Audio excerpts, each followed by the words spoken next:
Fala galera, tudo bem? Eu sou o professor Tiago Veronese e você está no canal Conteúdos de História. Hoje nós vamos estudar sobre a colônia de Assungi. E se eu fosse você e estivesse buscando sobre esse conteúdo, eu ficaria até o final, porque, salvo engano, essa é a única aula de colônia de Assungi que você vai encontrar de graça disponível para você no YouTube. Então, já aproveita, se inscreve em nosso canal e se você gostar dessa aula, curte o nosso vídeo, deixa um comentário, porque isso é bastante importante para essa nossa disponibilização de conteúdos gratuitos aqui no YouTube, aqui no canal Conteúdos de História. Pega o seu papel, pegue a sua caneta e vamos aos conteúdos. Bom, antes de falarmos sobre a colônia de Assungi, é importante contextualizarmos sobre o assunto. O estado do Paraná, sobretudo no século XIX, teve muitas colônias. Colônias militares, colônias agrícolas, sobretudo em um cenário de constantes ondas imigratórias que o estado do Paraná recebia. Então, muitos desses imigrantes, muitos desses novos moradores do estado do Paraná se dirigiam para essas colônias. E a colônia de Assungi, ela está diante de um cenário onde, primeiro, o Paraná estava passando por uma crise de abastecimento de alimentos.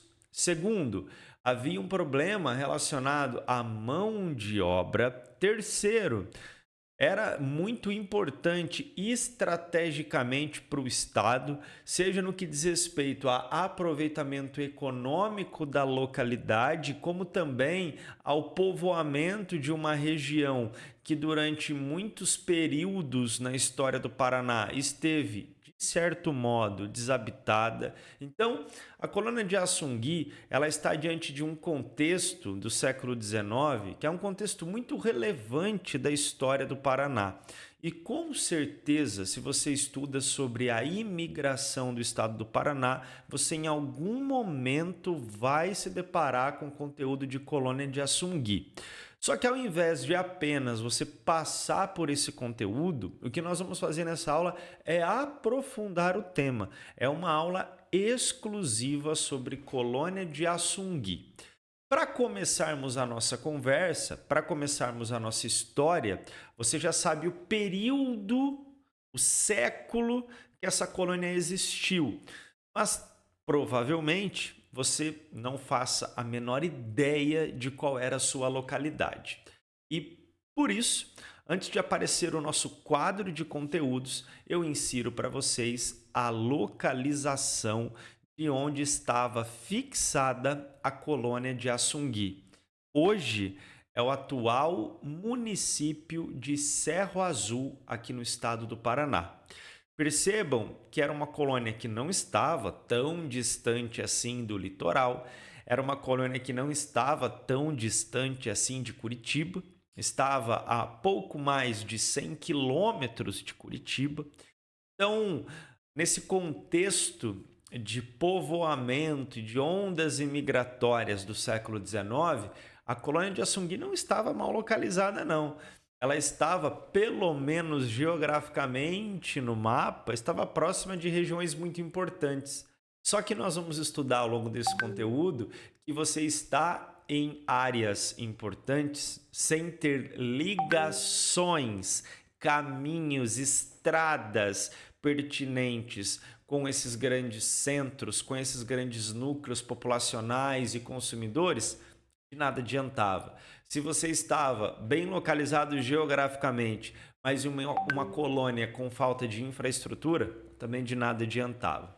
Mas antes de nós falarmos sobre todas essas questões, grave então o período, nós estamos falando de algo que aconteceu no século XIX, e fixe na sua cabeça a localização aproximada da colônia de Assungi, atual cidade de Cerro Azul. Sobre a colônia, Agora sim vai aparecer o quadro, agora sim começaremos com os conteúdos escritos. E é nesse momento que uma ótima organização de caderno é fundamental, claro, para que você consiga estudar com propriedade, consiga estudar realmente com qualidade. A colônia de Assungui, ela está inserida inicialmente, como eu falei, em um contexto do século XIX, onde nós havíamos acabado de passar pela promulgação, pelo decreto da Lei Eusébio de Queiroz. Para você que talvez tenha estudado história do Brasil durante o século XIX, mas não lembra o que foi a Lei Eusébio de Queiroz, foi aquela medida legal, foi aquela medida legislativa que acabava, ao menos em teoria, com o tráfico de escravizados no Brasil. A partir da Lei Eusébio de Queiroz de 1850, em teoria, o Brasil não poderia mais receber navios negreiros, navios com escravizados, ou seja, a mão de obra escravizada deixaria de chegar. Claro que o comércio interno de escravizados não acabou, mas ao menos em teoria, repare que eu estou falando pela terceira vez, ao menos em teoria, nós tínhamos a proibição da chegada de escravizados ao Brasil. A partir do momento em que nós tivemos a Lei Eusébio de Queiroz sendo promulgada, sendo decretada, nós tivemos uma escassez de mão de obra escravizada. E essa escassez de mão de obra escravizada em algumas localidades fez com que algumas consequências acontecessem. Bom, a escassez de mão de obra é algo consequente direto da lei, pois se eu proíbo, ao menos em teoria, a chegada de escravizados ao Brasil, eu faço com que aquele mercado de abastecimento de escravizados, ele cesse, pelo menos no que diz respeito à chegada de novas levas de mão de obra negra e barata ao Brasil, certo? Só que isso não impedia, como eu expliquei anteriormente, o fomento do comércio interestadual de escravizados. Ou seja, regiões brasileiras que tinham ciclos, que tinham questões econômicas, que exigiam mais mão de obra, começaram a comprar escravizados de outros estados, de outras províncias, de outras regiões. E isso atingiu o Paraná. Por quê? Porque muitos escravizados que aqui existiam, que aqui trabalhavam, inclusive em roças de subsistência, inclusive em roças relacionadas à produção de alimentos, começaram a ser vendidos para outras localidades do Brasil. Começaram a ser vendidos para regiões do Sudeste, para regiões, por exemplo, do Centro-Oeste, para o próprio Nordeste. Isso fez com que nós tivéssemos em algumas regiões essa falta de mão de obra. Um outro problema, a própria questão do comércio dentro do próprio estado, o comércio intraestadual. Por quê? Porque atividades que exigiam maior quantidade de mão de obra começaram a comprar escravizados, de novo, daquelas regiões que talvez exigissem, pelo menos na visão das pessoas da época, menos trabalhadores. Ou seja, fazendas de café, roças de café começaram a comprar escravizados de outras regiões, de outras atividades. Ou seja, o comércio intra e interestadual acontecia muito.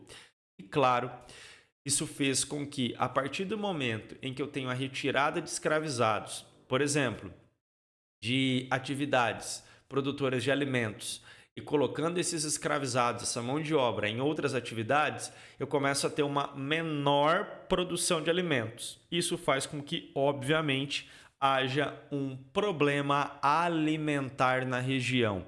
E a partir do momento que eu tenho uma queda da produção, eu tenho uma oferta menor de produto do que a demanda, eu tenho um aumento gigantesco no ano de 1852 de alguns gêneros alimentícios. Inclusive, alguns produtos aqui no estado do Paraná, não só no estado do Paraná, como em outras regiões do Brasil também, mas aqui no nosso caso é o estudo do estado do Paraná. Isso fez com que houvesse um aumento de alguns gêneros em até 200% a mais do que os preços convencionais. Bom, a partir do momento em que isso começa a acontecer no estado do Paraná, as autoridades paranaenses começam a buscar medidas para que houvesse uma forma de resolver esse problema. Lembrando que essa foi uma das primeiras crises, um dos primeiros problemas enfrentados pelo estado do Paraná, enquanto o estado do Paraná emancipado de São Paulo. Inclusive aqui no canal há um vídeo sobre a emancipação política do estado do Paraná. Aconselho que depois dessa aula você assista para você entender isso que eu acabei de falar. Porque no ano de 1853 nós tivemos a emancipação política do estado do Paraná. E a partir de então o Paraná deixa de ser uma região conectada com o estado de São Paulo, subordinada ao estado de São Paulo. Enfim, essa foi uma das primeiras crises, um dos primeiros problemas. E nessa busca por resoluções, eles chegaram ao estado de Santa Catarina. Como assim chegaram ao estado de Santa Catarina?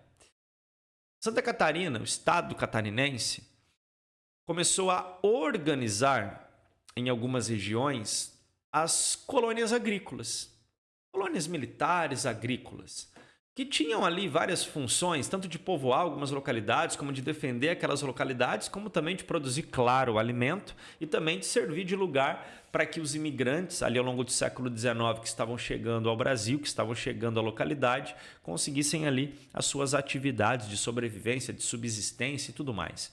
Inspirado nessas experiências dessas colônias agrícolas, o Paraná começa a pressionar também o governo imperial, começa a pressionar as instâncias do próprio governo para que nós tivéssemos autorizações para experiências parecidas sendo desenvolvidas no estado. Ou seja, olha, o estado de Santa Catarina tem algo bem legal. Nós queremos autorização para fazer esse algo bem legal aqui no estado do Paraná.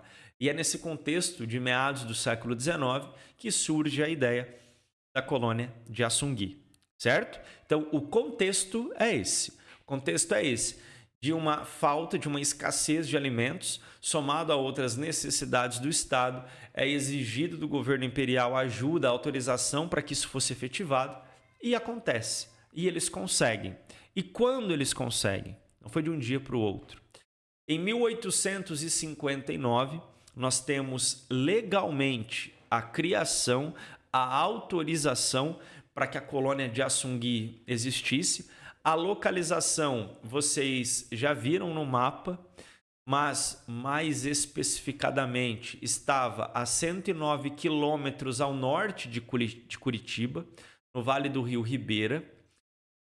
Era formado em relação à sua população, tanto por brasileiros como por estrangeiros. Antes de falar sobre isso, e eu queria muita atenção de vocês, por isso que eu vou até grifar esse quadro que eu coloquei, porque eu preciso de uma atenção bem profunda aqui. Queria falar para vocês que essa data de 1859 é quando legalmente ela passa a existir. Ela começa realmente a funcionar a partir de 1860. Vamos agora, depois de falar para vocês a localização, a quantos quilômetros de Curitiba que ficava, sobre esse ponto formado por colonos nacionais e estrangeiros. Inicialmente, era para ser uma colônia só de imigrantes estrangeiros, só de imigrantes europeus. Mas houve algumas pressões de alguns órgãos governamentais para que fosse permitida a presença de brasileiros, de colonos nacionais.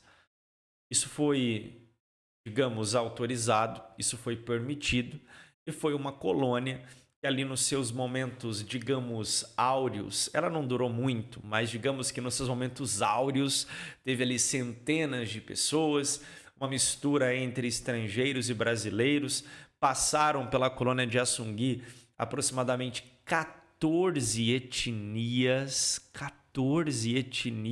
talvez até mais, porque nos registros o indivíduo que chegava, a etnia que era demarcada era do país que ele estava vindo. Então, por exemplo, digamos que venha 3 pessoas da Itália. Eles colocam ali como imigrantes italianos. Por mais que talvez desses 3 nós tivéssemos um polonês, um russo e um belga, mas eles estão vindo da Itália, então eles estão associados ao país, digamos, de origem, de onde eles saíram. Enfim, era uma colônia mesclada, essa colônia não aumentou tanto assim de população, mas foi uma colônia que tinha ali bastante gente vivendo junto, bastante gente vivendo ali concomitantemente naquela mesma localidade. Bom, a respeito da sua função principal. A sua função principal, obviamente, pessoal, como nós estamos falando, era a prática agrícola.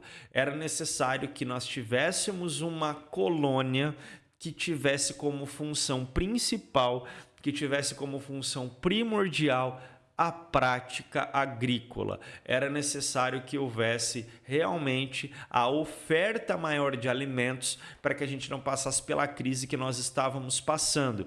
O regime de propriedade foi o regime de pequena propriedade. Então, os colonos se organizavam, tinham ali as suas terras, tinha ali o seu pedaço de propriedade, e nesse pedaço de propriedade eles iriam produzir o alimento, iriam vender para os grandes centros, para as grandes regiões, além de, claro, fazer o seu próprio consumo interno. Bom, falei para vocês que muitas pessoas vieram para cá, mas alguns indivíduos não quiseram se estabelecer na colônia de Assungui, mesmo indivíduos interessados em sair de determinadas regiões e irem para uma nova localidade. Quais foram? Olha só. A documentação do Arquivo Público do Paraná, no Códice 0269, indica que imigrantes norte-americanos foram enviados para lá. Para lá onde? Colônia de Assungui. Mas recusaram-se a se estabelecerem no núcleo, sob a alegação de que ali não encontravam mercado para seus produtos e nem confortos da vida.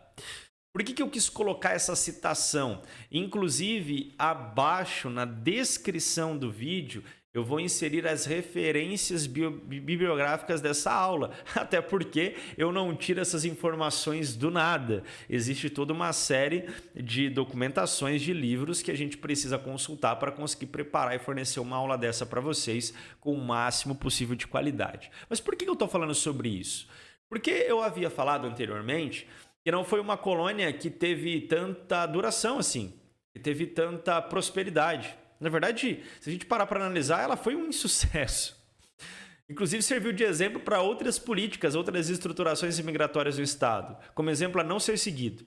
Enfim, quais foram os principais problemas? Primeiro, a ausência de infraestrutura adequada. Como eu falei no início da aula, não tem como uma localidade funcionar se não tenha a mínima infraestrutura. Se não tem uma infraestrutura de produção, uma infraestrutura de sustentação das demandas daquela população, se não tiver, por exemplo, que vai aparecer agora, caminhos e estradas que liguem, pessoal, região consumidora com região produtora. Se não tiver esse tipo de trajeto, as coisas não funcionam, porque senão você está produzindo, até produz talvez consideravelmente, mas não consegue escoar essa produção. A falta de transporte da produção para os grandes centros consumidores foi um dos principais e dos maiores problemas.